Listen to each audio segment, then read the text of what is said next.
গাজীপুরের সাবেক মুক্তিযুদ্ধমন্ত্রী আ.ক.ম মোজাম্মেল হকের বাড়িতে হামলার ঘটনাকে কেন্দ্র করে মারধরে অন্তত ১৫ জন আহত হয়েছে। তাদের মধ্যে অন্তত ৩ জনের অবস্থা আশঙ্কাজনক।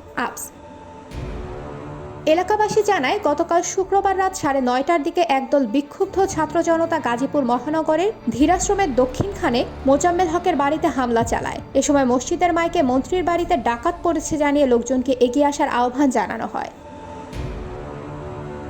এলাকার লোকজন দা, বটি, লাঠিসহ বিভিন্ন দেশীয় অস্ত্র নিয়ে বাড়িটি ঘিরে ফেলে। পরে ভেতরে ঢুকে কয়েকজনকে ব্যাপক মারধর করে। এতে অন্তত ১৫ জন গুরুতর জখম হয়।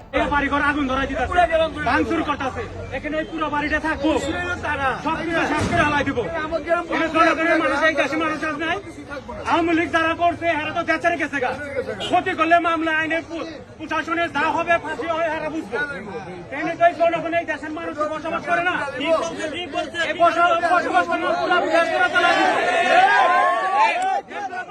খবর পেয়ে পুলিশ ও সেনা সদস্যরা গিয়ে পরিস্থিতি নিয়ন্ত্রণে আনে। রাত ১১টার দিকে আহতদের উদ্ধার করে হাসপাতালে ভর্তি করে। তবে বৈষম্য বিরোধী আন্দোলনের শিক্ষার্থীদের দাবি, মারধরের শিকার কেউ বাড়িতে হামলা করতে যাননি। কয়েকজন ছাত্রকে সেখানে আটকে রাখা হয়েছে।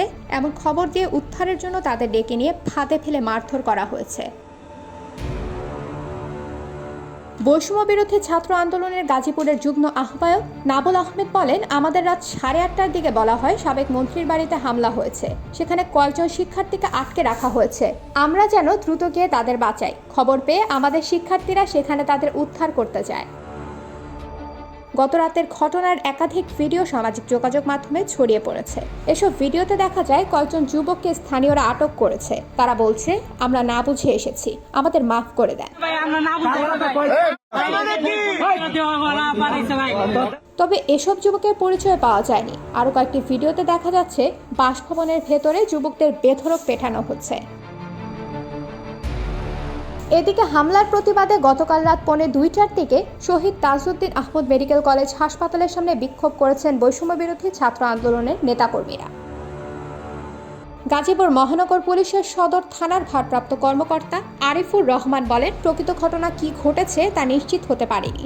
এখানে হামলার খবর পেয়ে আমরা আসি এবং আহত অবস্থায় ১৫ জনের মতো উদ্ধার করে শহীদ তাজউদ্দিন আহমদ মেডিকেল কলেজ হাসপাতালে ভর্তি করি। ঘটনার বিষয়ে কোনো পক্ষের কাউকেই আমরা পাইনি। এদিকে গত রাতে বিক্ষোভ করার সময় আ.ক.ম মোজাম্মেল হকের বাড়িতে শিক্ষার্থীদের উপর আওয়ামী লীগ এবং সাবেক মেয়র জাহাঙ্গীর হোসেনের লোকজন হামলা চালিয়েছে দাবি করে আজ শনিবার মার্চ টু গাজীপুর কর্মসূচি ঘোষণা করেছে গাজীপুর জেলা ও মহানগর জাতীয় নাগরিক কমিটি। আজ সকাল 10:30টায় ডিসি অফিসের সামনে রাজবাড়ী মাঠে বিক্ষোভ সমাবেশ হবে বলে জানিয়েছেন তারা।